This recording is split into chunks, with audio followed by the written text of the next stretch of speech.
Good day everyone! Welcome back to my channel. Bago po natin talakayin ang lesson ngayong umaga about division of integers, let's have a short quiz first on how to multiply integers. Handa na ba kayo? Let's do this!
Perfect ba ang score na nakuha mo?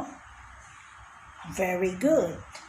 Kung hindi naman, bumawi ka na lang sa susunod nating lesson kasi halos magkapareho lang ang dalawang ito.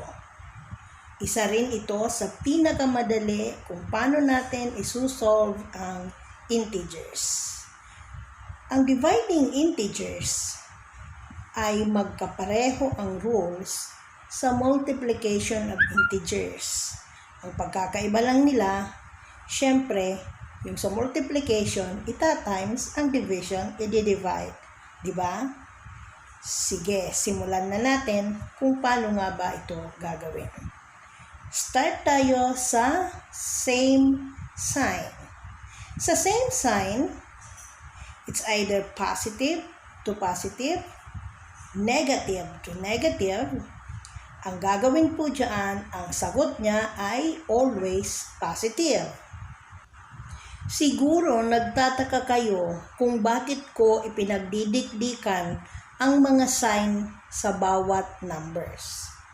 Kasi po, kahit tama ang perform nyo sa operation, it's either addition, subtraction, multiplication, and division, kung mali ang iyong sign na ilalagay before the number, mali pa din ang iyong sagot. Lagi nyo pong tatandaan yun. Do you get my point? Okay, let's start this sample number 1. 4 divided by 4. Pareho po silang positive. Pareho ang kanilang sign. So, 4 divided by 4 is positive 1. See? Napakadali lang. Naintindihan nyo ba? Let's try another one. Let's have negative 40 divided by negative 10. Dahil pareho silang negative, pareho ang kanilang sign, positive ang kanilang sagot dahil division po ito.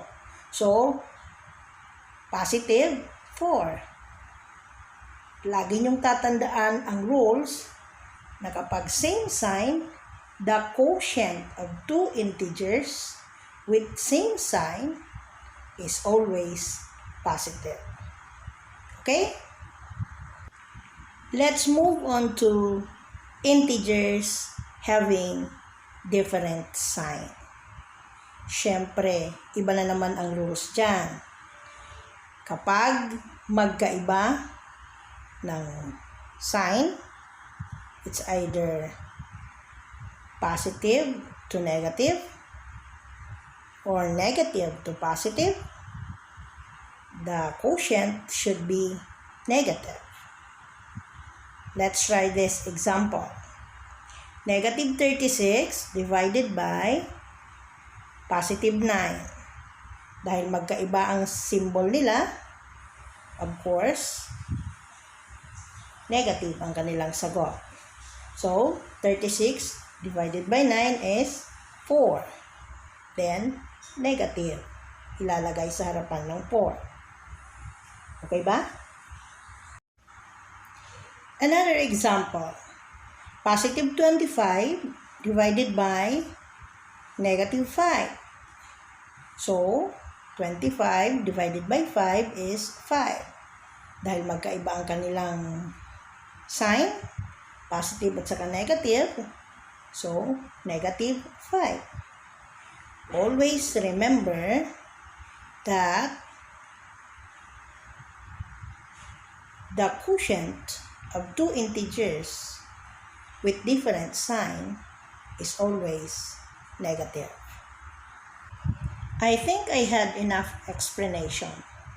And now it's your turn to answer the exercises. Prepare 1/4 sheet of paper, then answer the following questions.